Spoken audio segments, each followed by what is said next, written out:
Good morning po, Dr. Nines, and to my classmates who are virtually present. Please do understand me po if I cannot join the class today because we are celebrating po the founding anniversary of our church here in Anao.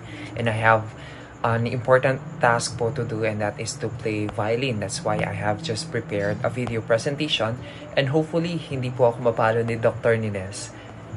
Biro lang po. So today, we will going to learn something new about mobile learning, and particularly its analysis and theoretical framework. So let's head on. A theory of mobile learning is essential when thinking of the role of mobility and communication in learning environments. That's according to Sharples, Taylor, and Vavula in 2005.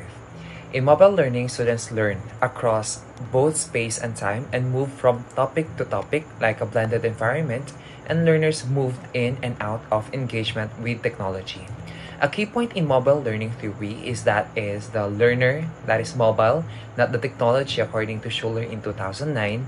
As devices are present everywhere, learning can be interwoven with activities part of everyday living or life. Control of mobile learning also, environments can be distributed and context is constructed by learners through their own or interaction with devices and with each other. So they acknowledge that mobile learning can both complement and conflict also. So with format education, it raises ethical issues both of privacy and ownership. A broad literature review of mobile technologies and learning stated that the challenge for both educators and designers is one of knowing how to use mobile tools in the most meaningful way, according to Naismith, Lonsdale, Vavula, and Sharples in 2004. The author suggested that a blended learning approach is necessary when using mobile technologies in the 21st or in learning settings, and that is all instructional materials or instructional and learning activities do not necessarily need to be done using mobile phones, but rather those types of activities must be balanced out with other instructional and learning strategies. As mobile technologies are becoming more present and popular everywhere, and the greatest challenge will be to discover how to use mobile technologies to transform learning into a seamless part of daily living or life to the point where it is not recognized as learning at all. Schuler in 2009 identified key opportunities in mobile learning such as the promotion of anytime, anywhere learning, and the ability to reach underserved children, low cost, high accessibility, and the ability to improve 21st century social interaction, and the flexibility to fit into diverse learning environments, and the ability to enable a personalized learning experience. And she also identified challenges, contesting that there is no established mobile theory of learning, and that there is a divide in what parents and teachers see and what experts see. Most notably, she stated that poor design often affects usability, and she described touch screen interfaces as the 21st century button and in addition to gestural inputs.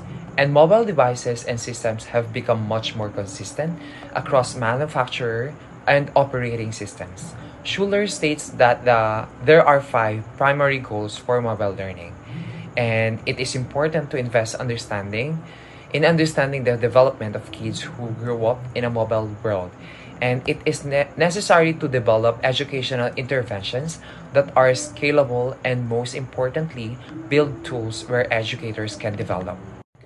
In addition, teacher preparation is key in a mobile world, and leadership must be present in a school setting in order for mobile learning to succeed.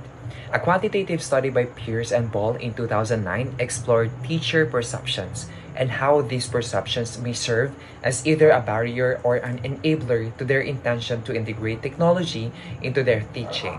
Students in a secondary school in Australia use mobile devices for graphing calculators as well as algebra and geometry programs. So they found that some teachers tended to see these students' use of the devices as being separate from their regular class time. Though many teachers responded positively to the statement that technology can be used to engage students more real-life world problems. In 2008, Franklin and Peng conducted a case study to explore the potential of students creating and sharing math movies as a learning tool, and they observed 2 math classes at a Midwestern middle school in the US using iPod Touch devices to view and share tutorial movies created using multimedia software. And the study found that while some teachers found the devices disruptive, most teachers found that the students engaged and found that iPod Touch devices worth exploring. Now, let's move on to analysis and evaluation on mobile learning. What you see on the monitor is the reference of the evaluation that is this institution used. So this research looks at an assessment of the Flagman mobile learning system, which was created at the University of Rus in Bulgaria, and the technology facilitates studying foreign languages with mobile devices. The system interface and all instructional materials are available in 7 languages, such as English, German, French, Spanish, Portuguese. And the Flagman mobile learning system developed by the University of Rus in Bulgaria, and this supports foreign language learning using mobile devices. So the system is evaluated using a questionnaire with 35 questionnaires divided into 7 sections, and the evaluation was conducted at British Hellenic College, International College, and University of Rus, and the results show that the system is technical feasible. It's didactic, effective, and user-friendly. So the Flagman is a mobile learning software platform developed by the University of Rus in Bulgaria for language learning. So this allows for the creation of training courses and provides access to them anytime, anywhere via mobile devices. So the system is translated into 7 languages and has built-in modules for device recognition and content adaptation. So it supports professionals in the tourism sector in learning foreign languages and such.